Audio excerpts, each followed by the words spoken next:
Hello दोस्तों, जैन लिपि steno classes में आपका स्वागत है। डिक्टेशन स्टार्ट होगी 3 सेकंड बाद।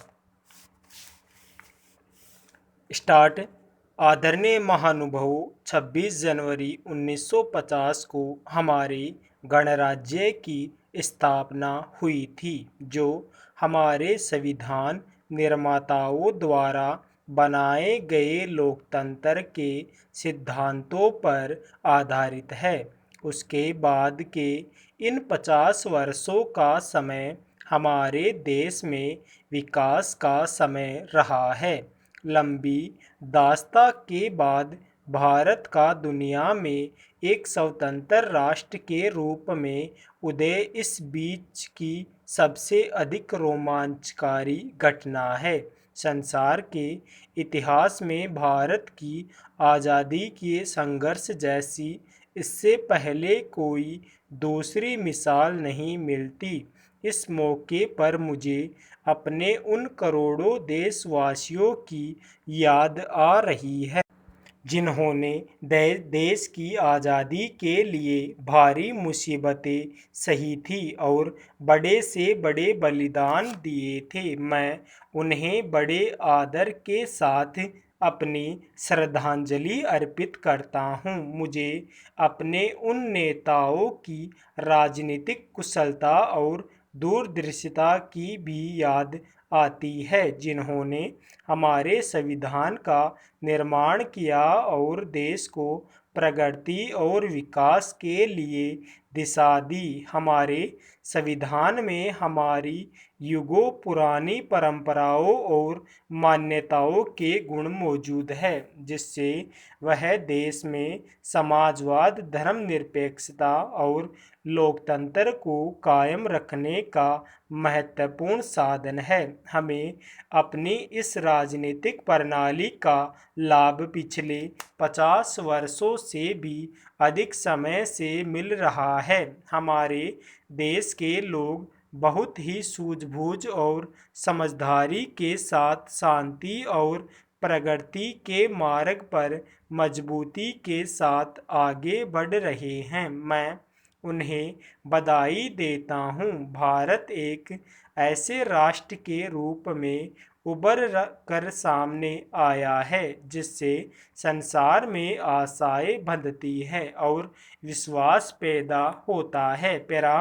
पिछले वर्ष आज के दिन जब मैंने आपके सामने भारत द्वारा हासिल अनेक कामयाबियों का जिक्र किया था, तब से हमें और भी अनेक उपलब्धियां मिली है जिनके आधार पर हम इस बात का दावा कर सकते हैं कि निर्धनता के विरुद्ध हमारी लड़ाई सही तरीके से और ठीक दिशा में चल रही है। मैं महसूस करता हूँ कि इनमें से कुछ सफलताओं का यहाँ जिक्र करना गैर मुनासिब न होगा। मुझे पूरी उम्मीद है कि हम और भी ज़्यादा विश्वास के साथ तरक्की की राह पर आगे बढ़ते रहेंगे। आर्थिक विकास के मुख्य सूचक इस बात की गवाही देते हैं कि सामाजिक न्याय के साथ विकास को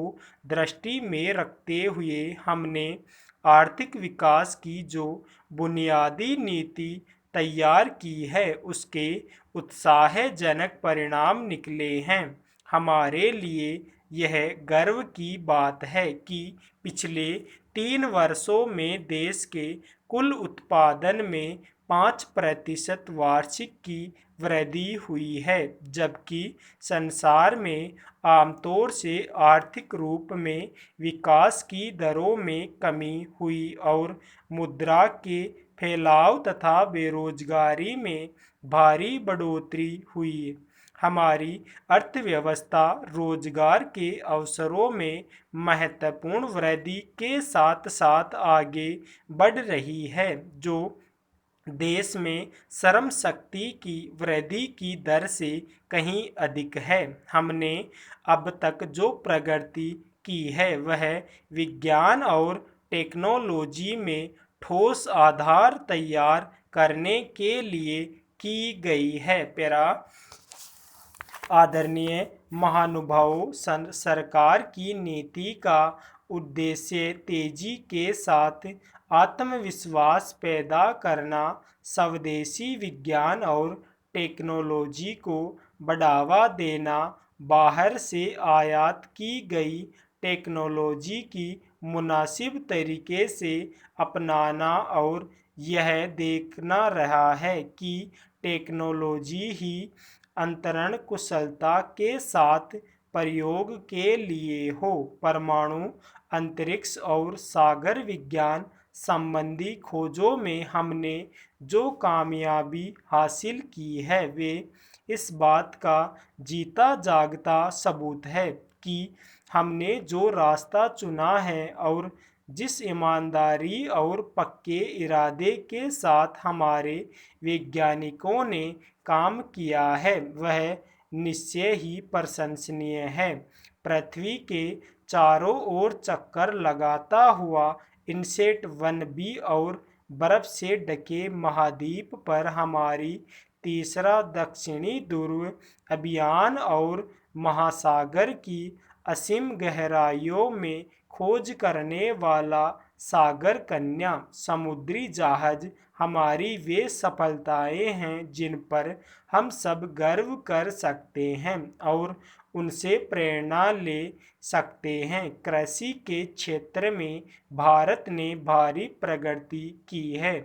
उम्मीद है कि इस वर्ष में हमारी खरीफ और रबी की फसलों की पैदावार पिछले सभी वर्षों से बढ़कर हो जाएगी। औद्योगिक क्षेत्र में हमारा एक ठोस बुनियादी ढांचा तैयार हो गया है जिसकी सहायता से हमने औद्योगिक क्षेत्र में भी भारी प्रगति की है। हमारी अर्थव्यवस्था के लिए एक बहुत महत्वपूर्ण बात यह है कि खनिज तेल के उत्पादन और उसे साफ करने की दृष्टि से हमारी आत्मनिर्भरता बढ़ती जा रही है।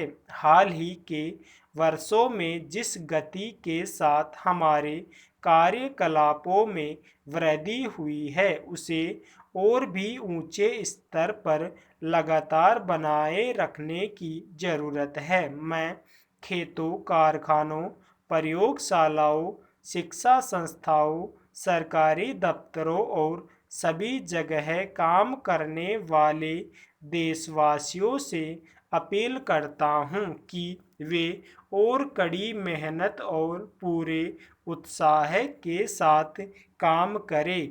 हम जरा सा भी संयम नष्ट नहीं कर सकते क्योंकि हम गरीबी, भुखमरी, बीमारी और अज्ञानता के विरुद्ध संघर्ष कर रहे हैं। मैं देश के कुछ भागों में हो रही अशांति की कुछ घटनाओं का भी जिक्र करना चाहूँगा। जिस प्रकार से देश में हिंसा की घटनाएं घट रही है और जिस तरह से आंदोलन चलाए जा रहे हैं उन पर मुझे गहरी चिंता है। लोकतंत्र में हिंसा का कोई स्थान नहीं है। मुझे यह देखकर दुख होता है कि धर्म के नाम पर हिंसा का सहारा लिया जा रहा है। मैं फिर इस बात को दोहराना चाहता हूँ कि दुनिया में कोई भी ऐसा मामला नहीं होता जो शांतिपूर्वक बातचीत के जरिए न सुलझाया जा सके। दूसरे धार्मिक मामलों में और विश्वासों के प्रति आदर और दूसरे लोगों के प्रति सहनशीलता हमारी प्राचीन परंपराएं रही है।